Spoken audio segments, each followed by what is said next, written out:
providing felons with the opportunity to change their ways through purchasing city-owned foreclosed properties, a time limit for appealing parking citations, and a new effort to provide early education opportunities to children of all backgrounds.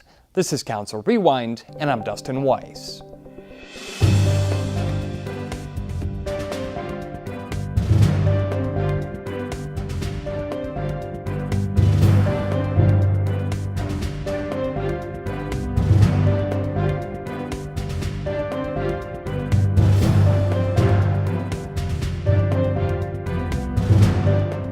Early childhood education has been called the most potent economic development tool available. Later in the program, how local leaders are working to get kids on a path to success before they even get to kindergarten. But first, it's well documented that providing reformed felons with opportunities for a better life reduces the chance that they'll reoffend and commit new crimes. Accordingly, the Common Council recently passed Ban the Box legislation that allows former felons to apply for a job with the city without checking a box to indicate they have a criminal past. However, access to other opportunities like housing are just as important in reducing recidivism. For instance, when the city is forced to seize homes due to non-payment of property taxes, it sells those foreclosed properties on the cheap to responsible homeowners. But until recently, convicted felons faced extra scrutiny when trying to buy city-owned property. On February 22nd, the Zoning, Neighborhoods and Development Committee heard a proposal that levels the playing field. What you have before you is an ordinance that repeals the code provisions that prohibit felons from buying city-owned property from the city of Milwaukee. During our RFQ for housing in Sherman Park, it came to the attention of myself and many members of the community that felons were precluded from buying homes from the city of Milwaukee. Considering here in the city of Milwaukee, we have 53206, the most incarcerated zip code in the nation. I think it's important that we leave no ambiguity as it relates to the opportunity that exists to purchase property should you be a convicted felon. Understand that the workplace isn't always the most friendliest to those who have a criminal background. I think it's important that the city of Milwaukee demonstrates that it's a clear path to building wealth if you have the resources to purchase property from the city of Milwaukee. So this repeals the provision that says felons are ineligible to purchase property from the city of Milwaukee. Thank you. Mr. Gopian and Amy Turn from Department of City Development joined us. Anything else that either one of you want to comment on? Greg Gopian, City Attorney's Office. Good morning. There are a number of buyer policies within the City Sale Ordinance 304-49. This is but one of the buyer policies. And if this buyer policy were eliminated, there are still a number of other buyer policies that DCD routinely checks for concerning minimum requirements in order to be eligible to buy a property from the city of Milwaukee. Amy Turum from DCD can elaborate a little more on the fact that really this, in DCD's history, with this sub F in the ordinance, it hasn't come up that much. And that's about it. Good morning, Amy Turum, Department of City Development. The sub F as it exists has the discretion to the Commissioner of the Department of City Development to determine whether a felony is reasonably believed to impact health, safety, or welfare within the community in which the person's requesting to buy the property. In making this determination, according to the current ordinance, the Commissioner can consider factors such as the nature of the crime, the date of the conviction, and existence of neighboring community complaints. The proposal that you have put on the table is to eliminate that entirely so that individuals would not have to face that level of concern, but would be looking at instead whether they're tax delinquent on any other properties, whether they are have any existing health or building code violations, open DNS orders that are not being abated, or have lost a property for tax foreclosure within the last 5 years, which is all methods to ensure that people who are purchasing real estate are going to be responsible with it. And then on the back end, the Department of Neighborhood Services will continue to inspect, and MPD will continue to enforce any issues that may occur on the property. Just for clarity, there are safeguards that still exist should this be removed. from the ordinances? We would not just be a free-for-all for criminals to come purchase property from the city of Milwaukee? We would be looking specifically at whether that individual has a history of property-related issues. We would be looking at outstanding judgments, health and building code violations, people who've lost property in tax foreclosure, and delinquent in property taxes or special assessments. That would be the focus of our background check. And as a practical matter, any buyer that comes to the city of Milwaukee will have to have the financial resources in order to buy a property to begin with. And DCD also screens for that.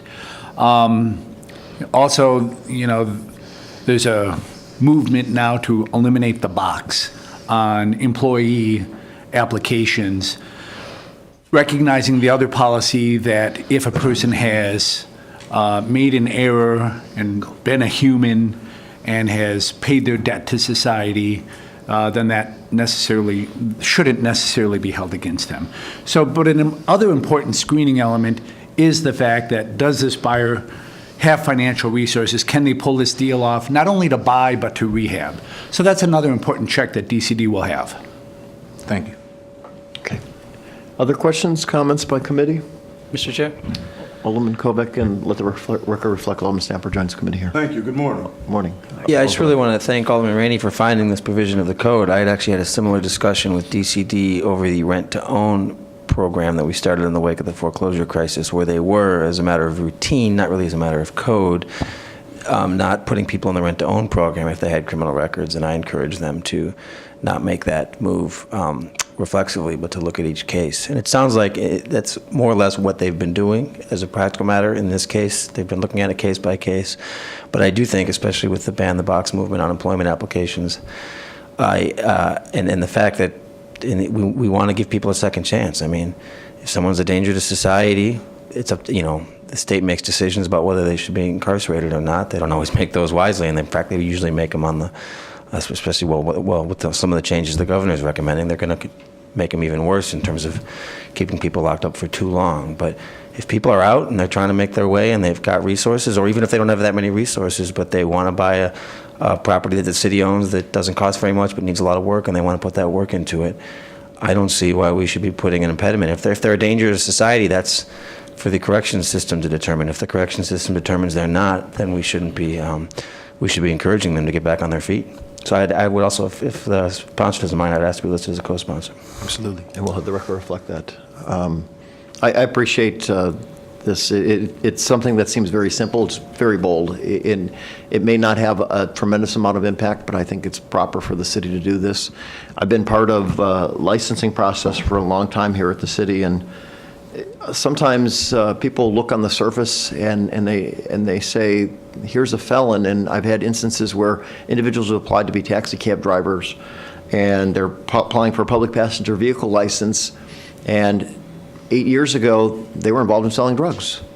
And I had one person who called me one time and they said, you're giving this person a license to drive around and sell drugs.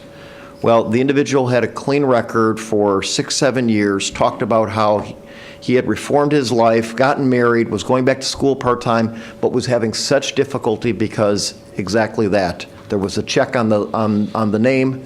And the one thing that was true is by getting a public passenger vehicle license and driving a taxi, you are giving the automatic discretion for officers to just randomly pull you over because you're a taxi and start looking to make certain that you have proper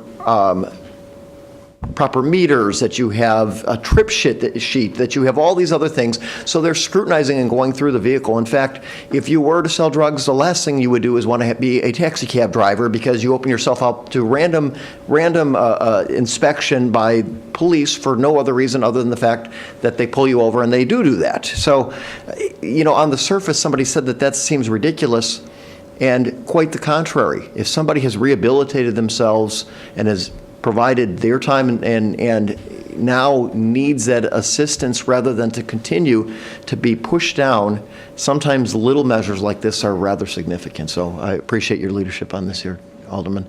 Is there anyone in the room wishes to come forward and provide testimony on this matter? Okay. Any other discussion among committee members? Hearing seen none, then Alderman Rainey would move to recommend passage of this particular ordinance, and hearing no objections to that, so ordered. So, thank you. The legislation passed the full council on a unanimous vote. In an effort to help the city collect on debt and reduce the taxes we all pay, the Common Council's Outstanding Debt Work Group has produced a number of recommendations. Among them, set a reasonable limit on the amount of time that people have to appeal their parking citations. And on February 16th, the Public Safety Committee considered a proposal to do just that. So currently there's no time limit to appeal a parking citation. Most U.S. cities require an appeal be filed within 10 to 60 days of its issuance. This ordinance proposes a 65-day time limit to appeal a citation. We want to encourage compliance. We'll continue to take measures, this being one of them, to encourage people to appeal their citations in a timely manner, as most of the time when one gets a citation, they're concerned about it immediately and certainly within 65 days. This will allow them to know that they have 65 days to appeal a citation. Very good. Laura, did you have anything you'd like to add? No, I don't. Thank you. Okay. And Aaron, I know that you were kind of the author and person putting everything together. Is there anything else that you'd like to add? I don't think I need to add anything. Mostly LRB's role in this situation is to sort of put it in the proper draft form for the city attorney. The city attorney primarily was drafting this ordinance. Very good. Council, anything? Nope, just to reiterate that it meets the requirements of the statute and the time limitations are changed regarding the legality. Very good. Alderman Witkowski, I'll give you the floor. I know that you and the debt reduction team did an outstanding job. I know this is part of that, so I will let you talk further on this issue. Thank you. Long time coming. We're coming up on the time when we'll have reports from the departments on 6 months down the road from when we did the outstanding debt work group to see how things are progressing on recommendations. This was one of those that needed legislation, wasn't an interior change. The budget office weighed in on it yesterday, indicated that as we switch from these tickets now being solely the purview of DPW to courts, the funding for it will go to the courts, and instead of being in the parking fund, the enterprise fund will be in a general fund. Also, the courts will have to tack on a $5 court charge on each one. So that's new since we met last time too. The budget office does not have a problem as to which pocket it's going into, either DPW or I should say the enterprise fund or the general fund, because we do take money from the enterprise fund to supplement the general fund. So budget office, according to the email I received, has no objection from that standpoint. Okay. So that's where we are. Municipal court is now at the table too. So yes, and recognize Ms. Hemley, and please. Good morning. Sheldon Himley, Municipal Court Chief Court Administrator. We do not have a problem with changing the appeal timeline. You know, I think that's something that needs to be considered. We have some concerns with the mechanics of how this is going to play out. We've been having conversations about what this looks like and how this is going to be accomplished. And some of our concerns are around the issue that the notification piece, because the parking tickets are left on somebody's vehicle. So there's no personal service. Without personal service, we haven't really notified the registered owner of that vehicle, perhaps. Depends on who's driving that car. If that is the case, then anything that comes to court would need to be dismissed because there's no proof of service that the registered owner of that vehicle has actually been noticed. So we've been working through the mechanics of that, and I just want to make sure that we understand that this on the face of it seems very easy, but there are some technical difficulties behind the scenes here that we're still trying to work out. It would require notification, and I believe from that notification, the clock would start ticking on the time to appeal. Okay. Other committee comments? I have a question. Please, Alderman Perez. Is there any way to do something electronically when the citation's issued? Well, that's part of... Like e-notify? Right, that's part of the conversation.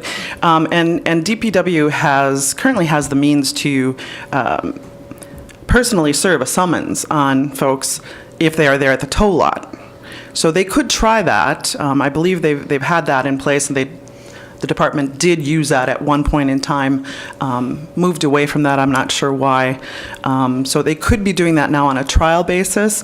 One of the conversations was whether or not there should be a court date on the citation, which would provide notice, but again, we don't know if it's notice to the registered owner, and that would push 200-some thousand cases to court. It wouldn't necessarily be a proactive, I've got a ticket, I'm going to appeal, which is what happens now, and we've got about 6,000 of those, I believe, last year, versus forcing 200,000 to 300,000 of those into the court domain, and it would have to have some sort of personal service in order for the court to do a default judgment, which is what they're seeking to close that timeline for appeal.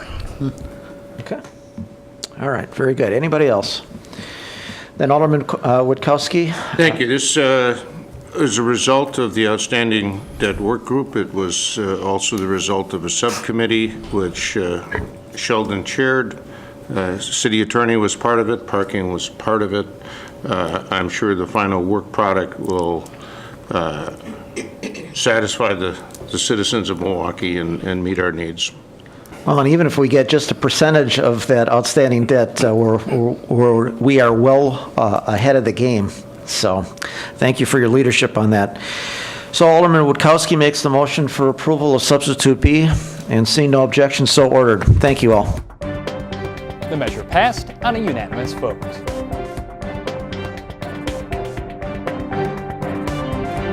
There's a saying among the teaching community, something to the effect of, if a child's education begins in kindergarten, it's starting too late. The idea is that there are some young students who started to learn the skills they'll need to succeed long before they ever set foot in a school. But there are also students whose home environments aren't so supportive, and those kids can spend a lifetime trying to catch up. It's that achievement gap that one piece of council legislation seeks to close. The resolution creates an early education task force that will seek to align Milwaukee Public Schools' outreach and early education efforts with the city's Promise Zones initiative in its most distressed neighborhoods. And on March 1st, I sat down with the lead sponsor, Alderman Cavalier Johnson. As I had mentioned on the council floor, in Milwaukee we face a number of challenges, chief among them being the poverty that the city faces, as well as the large achievement gap between children of color and white children in this state and in the country. And so we want to make sure that every young person in this city has an opportunity to live up to their full potential, and it starts with education, and particularly early education. So that's where we're doing this task force. Especially among education circles, it's pretty commonly accepted that early childhood education sort of sets children on a path to success. It's key to the recipe to getting them where that they need to be. And yet this isn't necessarily something that's available to all kids in all environments. How is it that some kids aren't presented with the same opportunities that other kids are, and how do we go about fixing that? Right, and that's exactly the impetus for the task force. We want to make sure that the kids, especially in some of the most distressed neighborhoods in our community, particularly like zip codes and neighborhoods like 53206, have those same sort of opportunities and resources so they can live up to their best potential. The way that we're going to do that is going to be by working not only with the city and obviously Milwaukee Public Schools being the largest education entity in the community here, but bringing in a network of folks who have early education as a cornerstone of their operations. Milwaukee Succeeds, working with MATC, working with Milwaukee Education Partnership, bringing a whole host of partners in the nonprofit circle into this so that we can come up with some solutions to make sure that kids get the best chance available to them. Yeah, it's quite the panel of experts actually that's laid out as the people that will comprise this task force. Who do you how did you go about choosing the people that will serve on the task force? And what do you see as the value of getting all those people, all that brain power in the room at the same time and having them focus that on this problem? Well, the way that we selected the people to serve on the task force, or at least the organizations that will serve on the task force, is by sitting down and having a conversation. Myself, Council President Hamilton, we had a chance to speak with Larry Miller and President Sain of the Milwaukee School Board. This is an issue, of course, that they focused on for a long time, and so we sat down and had a number of powwows with them and looked at the community in all spheres and said that these are some of the organizations that could really make a difference in this initiative, and so that's how we came to the selection of the folks that you see on the legislation there. The legislation goes out of its way to specifically incorporate the city's already existing Promise Zones initiative into this. How do you see as that's going to be valuable going forward here, and why was it important to you to make sure that that was represented? Well, I think that's extremely important. I mean, the city is looking at some of the neighborhoods that we have that are the most distressed, that have many problems, and so we want to work to make sure that while we are aligning resources to support those neighborhoods, to combat crime and violence and those things, that we're also looking to make sure that the young people who live in those neighborhoods have the opportunity to succeed as well. It's one thing to make sure that we're combating some of the negative stuff that happens in society around in those neighborhoods. It's another thing entirely to make sure that we're focusing in and zeroing in on those first 2,000 days of a young person's life and when they enter into their educational career. And so that's why we're aligning it with the Promise Zones and making sure that the resources that we put forward are in the same sort of space as what MPS and other partners are looking to implement as well in the community. What sort of early education efforts are already underway in the city of Milwaukee? And is it possible that this will help coordinate them better or create new opportunities for new early education efforts in the city? Yeah, I mean, there are a number of early education opportunities that are available right now. As you mentioned before, though, they're available but not always accessible to folks. And so we're going to be working, like I said, with a number of folks, not just here at the city, but with all folks in the nonprofit sector, to make sure that more young people have the opportunity to get involved in those things. The Next Door Foundation has a wonderful early education program. I'm fortunate enough to have Next Door to be a partner in my aldermanic district. Sharp Literacy, as Alderman Murphy mentioned at the close of this council meeting, has for years been really active in this space. In fact, the Books in the Barbershop Literacy program that I launched when I came into office, Sharp Literacy was a partner on that. So we look to engage folks and organizations like that as well to make sure that this is inclusive of every young person in the city of Milwaukee looking to get a better footing as far as education is concerned. And of course, the idea of bringing all these experts together then is to advise the council and other lawmaking bodies in particular policy initiatives that you'd like to see them go forward with. Are there any policy initiatives now that you hope might result as a recommendation from this? Well, I think the holy grail of policy achievements in relation to something like this is to make sure that every young person has access to early childhood education, making sure that whether it's K-3, Head Start, whatever the case may be, that every young person has a chance in those first 2,000 days to get the best footing that they can to support themselves. As Alderman Zielinski mentioned when he asked to be a co-sponsor on this, education's the key to this. And if we can get young people in this community set up in such a way where they have a foundation education, then the sky's the limit for them. I believe that. It certainly has made a difference in my life, and I want it to make the difference in the lives of other young people in Milwaukee as well. The measure passed on a unanimous vote. And that's a look back at some of the important issues from the most recent Common Council cycle. For the City Channel and Council Rewind, I'm Dustin Weiss.